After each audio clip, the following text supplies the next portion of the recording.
Well, protests in Lichtenburg in the northwest are expected to continue today. Some ANC members are very upset over the candidate nomination process. Let's find out what the latest is on the ground from our reporter, Pule Letshwiti-Jones, following this for us. A protest set to get underway at all off the back of the weekend, Pule.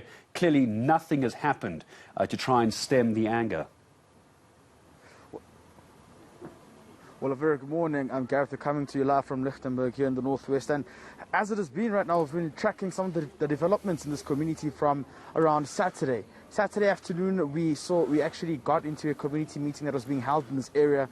You know, this is in relation to, as you've mentioned, the nomination process within the party, within the ANC, which actually allows community members to field in the candidate who they think would be the perfect ward councillor to lead them. And to take their grievances and to take them to the party so service delivery can be fast-tracked in this area. But that hasn't been the case. In fact, they're complaining about, you know, a wrong name that was on the candidates list. And, you know, they've really said, you know, or rather, alleged that this person who's on the list isn't the candidate who they voted for. In fact, they're saying he hasn't even taken the needs of the community members in the past in terms of trying to, help them when they have their problems. But subsequent to that, we also know that during the violent protest that took place last week, one of the community members here in the area was shot and killed. And, you know, the family has actually also sought accountability, saying that there has to be some sort of, answers that are given to them in terms of how will the investigations be carried out, and will the police officer who shot one of these community members be held to account. So there's quite numerous concerns that have been raised in this community. Amongst those, the ANC has actually said that they will reveal to the community members the candidate list, and had already promised that they would help them, or rather be transparent to them in terms of fielding the candidates who the community had chosen. So from this protest that we're expecting a bit later today, are we seeing any of the officials coming down to get a memorandum of demands? Are they engaging with the community? Because often that is the problem. Communities aren't feeling like they're being heard. Yes, definitely. Especially now in the run-up to the local government elections, they are actually trying to push their last words to be heard by the ruling party as well. But what we do know is that just adjacent to this township, like just a few meters away from here, we saw police vans actually patrolling, trying to see whether there has been any chaos this morning. As it is right now, things are actually starting to develop.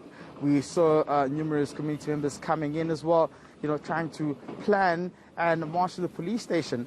And therefore, they will be talking about what will be the next step forward. I think what's quite important will be the disputes that were having taken place in the party. Yesterday, we do know that the chair of the Electoral Commission within the ANC, former President Kgalema Motlanthe, had of course extended the deadline to Sunday to allow for some of these lists to be rectified. And if there's any problem, then there be some sort of resolvement within the Electoral Commission and the party. You remember earlier last week, the Deputy Secretary General, Jesse Duarte, saying that, there were problems, saying there were problems with the candidate list, especially with some names being not spelled correctly, or ID numbers, or duplicate names, and that has created a backlog within the systems of the party. And therefore, this in turn has actually brewed some of the chaos that we are seeing in this neighborhood here in Lichtenburg. We've also seen what has been going on in Tshwane, where we saw some of the community members marching to Luthuli House. So, Gareth, it's quite a number of concerns that the party actually has to resolve. We've also heard the ward councillor here currently in the area saying these internal processes within the ANC haven't been quite, clear to community members, and therefore that's why we're seeing some sort of confusion and, chaos that's erupting within these communities. So it's something the party may have to look at, especially now in the run-up to the local government elections. Yeah, they should be looking at it even outside of election time as well. Democracy in elections is not a one-way street. It goes both ways between communities and those elected officials. Back to you again later in the day. Reporter Pule Letshwiti-Jones.